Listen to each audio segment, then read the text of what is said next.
What's going on, everyone? This is Francis from the Buds and Sports Podcast, and I know you see the thumbnail. I know you know what we're going to talk about. So let's just get into it, man. We got our first tournament win, fellas. Our first tournament win. And it wasn't the Millionaire Maker, it was a smaller tournament. It was the NFL 50K Pylon single entry, where first place has a grand prize of $5,000. And that is the one that your boy took. So what we're gonna do is we're kind of just gonna break down my lineup. I'm gonna give you my thought process behind it while I was building it, and hopefully I could give you some tips to help you guys win a tournament one day. Cause I mean, I've been playing Draftkings for 2 years, and this is my first huge win. I won couple couple little tournaments where it was like winner take all, $100, but nothing like this. So I had a great weekend. I won this tournament, which was $5,000. I won another tournament with another lineup, actually, but that was a winner take all for $1,000 with about 100 people, just over 100 people in it. This bigger tournament had about just under 20,000 people. So let's take a look at this lineup. I'll bring it up on the screen for you. So basically, every week you kind of want to just scope out the slate, try to figure out which one is going to be the shootout. There's going to be a couple or multiple shootouts any given weekend, and what you want to do is you want to try to create the game script for yourself. Analyze each game, give yourself a game script for each game. Think about what you think is going to happen, how much points are going to be scored, and you're basically looking for those games where it's going to be back and forth constantly, because that's fantasy point galore right there, and that's what you want when you're building these DraftKings lineups. You want as many fantasy points as possible for the players that you pick. So first, I really liked for the quarterback Heineke. He was a value pick at 5,900. Just looking at his stats and his style of play from 2 or 3 games before, I felt really comfortable picking him as a value play against Atlanta Falcons, who everyone knows hasn't been the strongest team in the NFL. And I also know that Washington's defense isn't as good as everyone anticipated it to be. So there was a chance that this was going to be somewhat of a shootout, especially with Heineke's play style, such a gunslinger play style. He also likes to run the ball, and Matt Ryan and the Falcons, when they're playing to their identity, they're lighting up the scoreboard. So I saw a lot of potential in this game.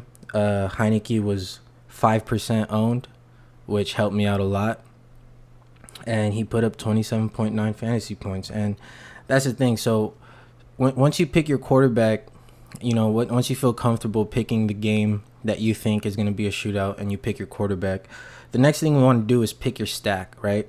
Pick the guy that your quarterback is going to be throwing to that game. So I picked his number one receiver, Terry McLaurin, and you'll see that in my lineup. He was at 6,900, just under the 7K range, and only 8% owned.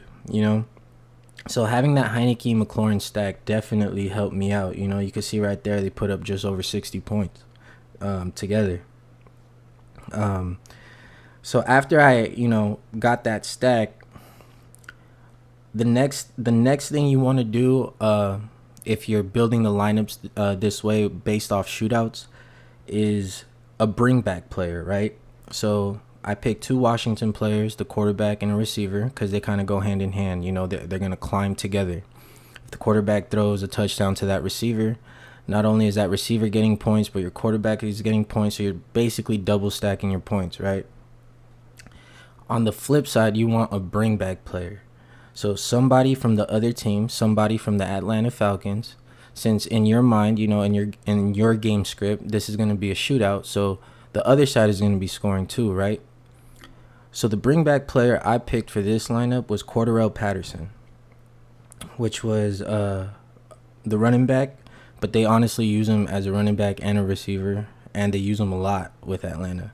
And surprisingly, was only priced at 4,900. So, if you guys listen to the Millionaire Maker episode, we talked about Cordarrelle Patterson being a value play, and why we liked him, and seeing the ownership down to 6%. He was slept on this week. He was slept on, so that helped me out tremendously. And as you can see, my stack, Heineke and McLaurin, with my bring back player, Cordarrelle Patterson, it all worked out. You can see a flame, right next to their names. Moving on to basically, let's talk about Derrick Henry.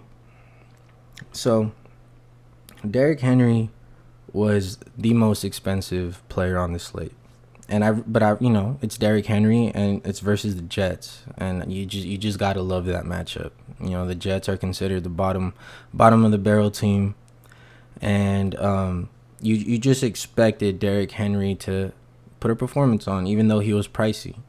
But that's why I kept it at value with the quarterback, with Cordarrelle Patterson. That was another value pick, and we'll get to Fursker in a little bit, but he was only around the 3K range, right? So it allowed me to have Derrick Henry and Tyreek Hill on this lineup. So with the Derrick Henry pick, again, you want to pick games that you think are going to be high scoring, and if you've convinced yourself that that game is going to be high scoring, then you want to pick a bring back player. So Derrick Henry was my player for the Tennessee Titans. And the bring back player from the Jets was Corey Davis. Sorry, I had Derrick Henry and Fursker. Fursker was the tight end. They were both on the Titans. And my bring back player from the Jets was Corey Davis. And as you can see, Derrick Henry and Corey Davis came through for me. They both put up a good amount of points, just enough for me to get this big win. And luckily, Fursker, 3% owned, extremely low. He was only priced at 3,100, and luckily he didn't goose me. He actually caught 3 balls for 23 yards, and that was all I needed. That's it. Just the 5 points. That's great. If you're gonna allow me to stack Tyreek Hill and Derrick Henry in the same lineup, I'll take the 5.3. That's fine. So, following the theme of, picking shootouts, picking one player or two from each team, right? So, Kansas City and Eagles. I did see a potential for fireworks in this game. And if you listen to our Millionaire Maker episode, we were very, very high on Tyreek Hill. Well, we all agreed, Spuddy was the first one to mention it, but we pretty much all agreed that Tyreek Hill was going to have a bounce-back game. And it was going to be a huge game, because he kind of went silent for 2 weeks in a row.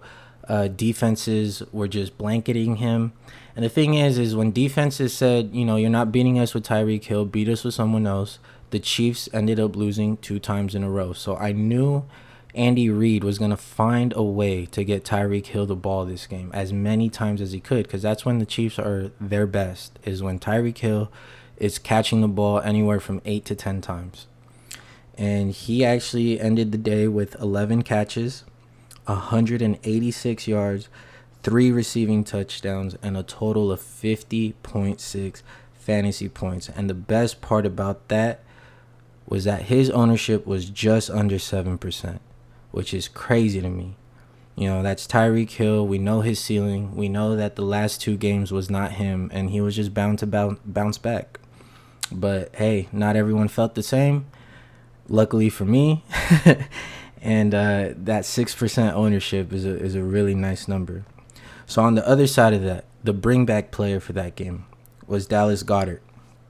And I will admit, at first when we brought up the tight ends for the Eagles, I was not a big fan of, starting Goddard or starting Ertz in any of my lineups. But, as you think about the slate, as the week goes on, you kind of change your mind on a couple things. And what I realized is if the Eagles and the Chiefs were going to have a shootout of some type, it was not going to come from the Eagles receivers really to put up that fight, because that receiving core has not been anything special this year. And honestly, their best receivers has to be Ertz and Goddard. So I picked Goddard, and it worked out for me. He got me that 16.6 points. He ended up scoring a touchdown. So at 1%, that was beautiful. Yeah, that really separated me from the rest of the crowd. And then, the Cowboys defense putting up a solid show, just solid enough. So as you can see with these smaller tournaments, I was, technically not wrong in 3 places, but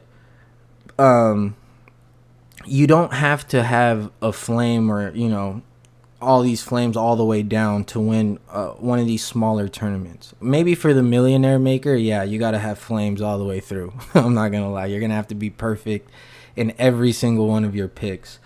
But in some of these smaller tournaments, you can have a leeway of, 2 to 3 slots that might not go off and go crazy, but as long as they're giving you a solid performance, you let the rest of your guys take care of it, and you can end up in first, and winning yourself a nice chunk of change.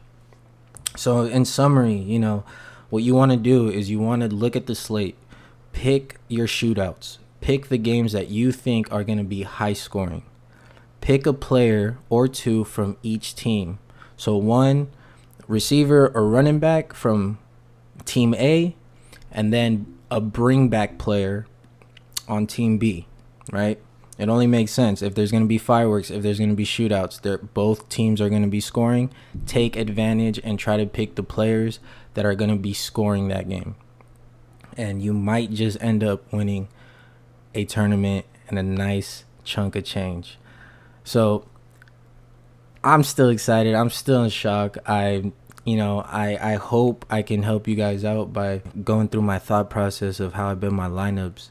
And yeah, so good luck to everybody. Make sure you tune into our Millionaire Maker episodes that drop every Friday morning.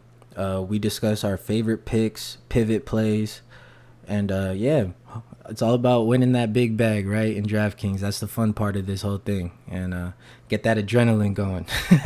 So tune in. This has been Francis, your host from the Buds and Sports Podcast. Peace.